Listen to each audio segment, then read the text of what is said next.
Jiena Iver Puljasevic, il-CEO tal-kumpanija tal-familja tagħna. Il-kumpanija ilha ffurmata mill-1976 u dis-sena għandna kif għalaqna 44 years. Iver, nilqak fil-programm nilqgħu wkoll lil Anthony Sammut.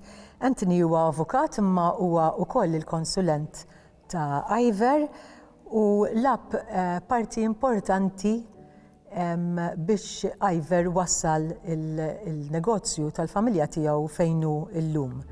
Min fejn bdiet l-istorja, Iver? Bdiet minn 1976 meta il-papa ma' grupp ta' negozjanti oħra iddeċidew li jiffurmaw kumpanija. Prinċipalment dak iż-żmien kienet biex tinnegozja fil-materja prima tal-plastics. Wara sentej li kienet iffurmata dil-kumpanija kien hemm xi disgwid bejn in-negozjanti, il-grupp inizjali u il-papa iddeċieda li jixtri sem in-negozjanti l-oħra u bekk bdiet il-kumpanija tal-familja kif nafu għallu. Immedjatament il-papa beda ħada fuq kors daqsxejn differenti għaliex bdejna diviżjoni ġdida tal-kumpanija li tinkorpora wkoll l-istokkjar u distribuzzjoni ta' għodda għall-inġeneriji u man mano il-membri tal-familja kulħadd beda jgħin lill-papa l-avventura ġdida. Kemm kellek żmien dak iż-żmien, Iver? Meta il-papa kelli 17-18 sena. Kont għadni kif ħireġ mill-iskola minn sixth form u sibt xogħol ukoll ma' terzi persuni għaliex ovvjament il-negozju tal-papa kien għadu tantu żgħir li anki pagi ekstra kienu pis żejjed dak iż-żmien, allura kellna nfittex post ieħor, però fil-għaxijiet wara ħin tax-xogħol kulħadd jgħin il-papa nqasmu x-xogħol u nagħmlu l-ordnijiet u li jkun hemm bżonn.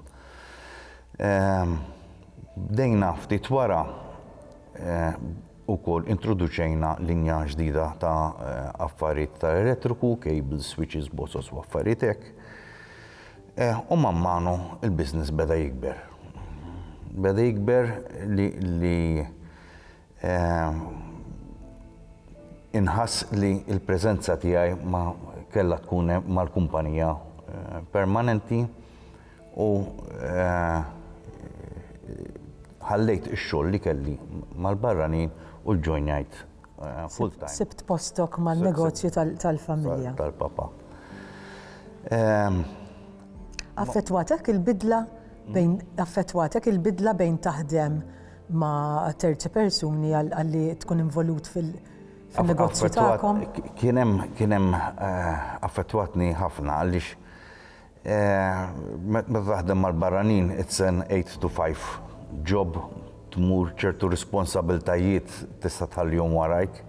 Meta inti qed taħdem fil-family business, il-pisijiet u responsabiltajiet huma ħafna kbar.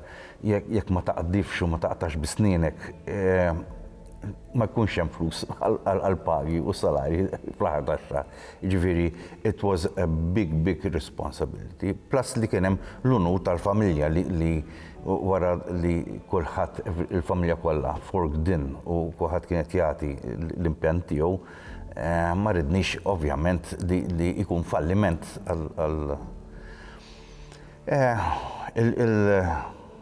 il-negozju baqa' jikber, daħlu wkoll ħuti fin-negozju jaħdmu in the family business. Sakemm fil-sena 2000 il-papa ħassu ma jiflaħx u kellu jirtira u jiena u ħija l-iktar tnejn li daħalna spallejna u biex ġarrejna u ħadna over il-kumpanija. Kontu diġà preparati biex tmexxu jew kontu għadkom qegħdin titgħallmu mingħand il-papa? konna ippreparati għax konna inna għaddejjin il-papa kien issa kien kważi 65 jew 66 meta ġrar kien ma jinflax. And we took over. It was a very smooth transition dak iż-żmien. U bdejna mmexxu hija, però man manu li bdejna għaddejjin beda jidher ċar li għandna viżjonijiet kemm jiena u hija. Kellna viżjonijiet differenti minn xulxin ta' fejn ridna waslu l-kumpanija. Wasalna f'sitwazzjoni fejn ftehemna li l-aħjar issir diviżjoni u hemm fejn daħal ukoll Anthony fin-nofs għax tlabt l-assistenza tiegħu biex jigwidana biex kulħadd ikollu soluzzjoni ekwitaba għal kulħadd.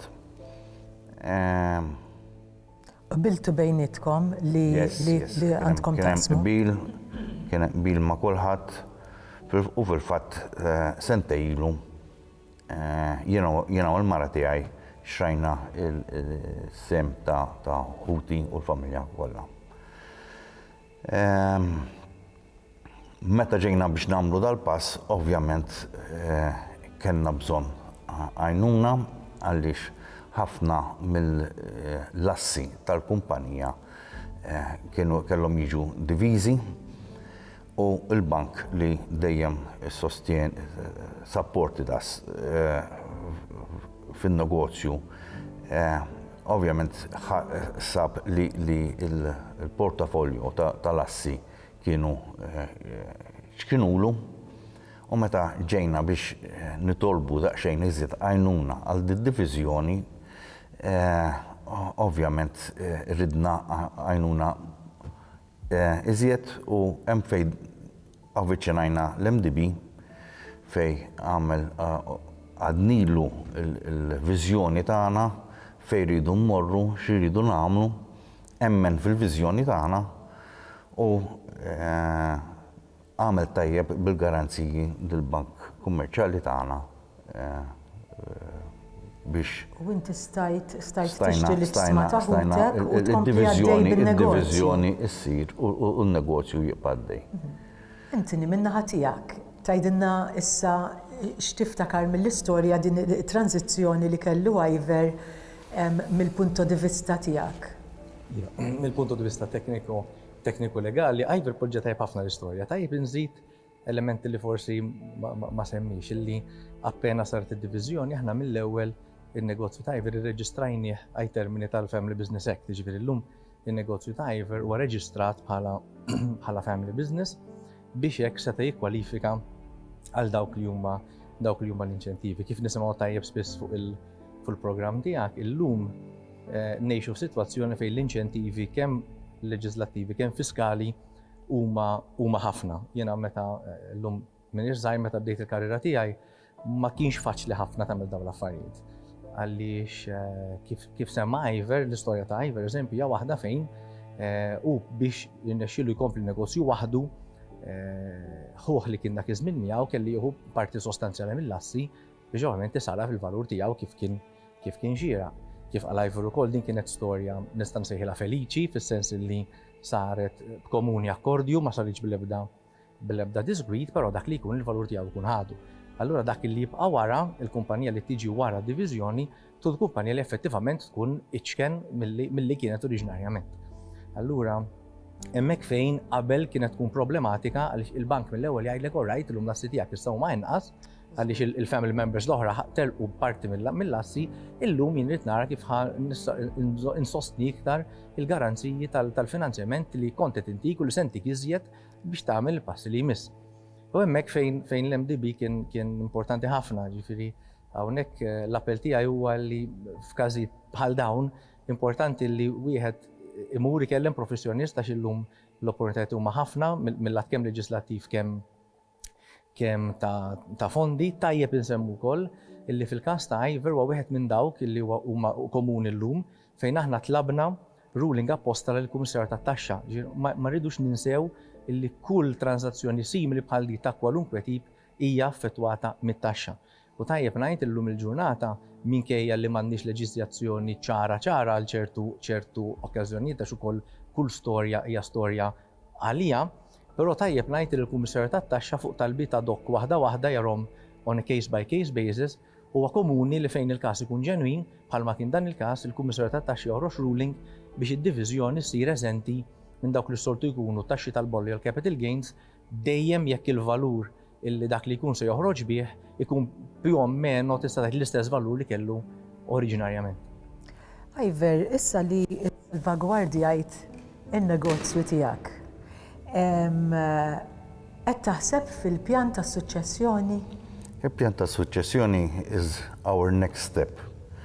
Għaliex hija għadna għaddejna l-ewwel sentejn noperaw bil-business fidejja u fidejja l-mara. It-tfal għandi it-tifla l-kbira li tiġa qiegħda taħdem within the business. Għandi t-tifel l-lum qiegħed Glasgow jaħdem hemmhekk.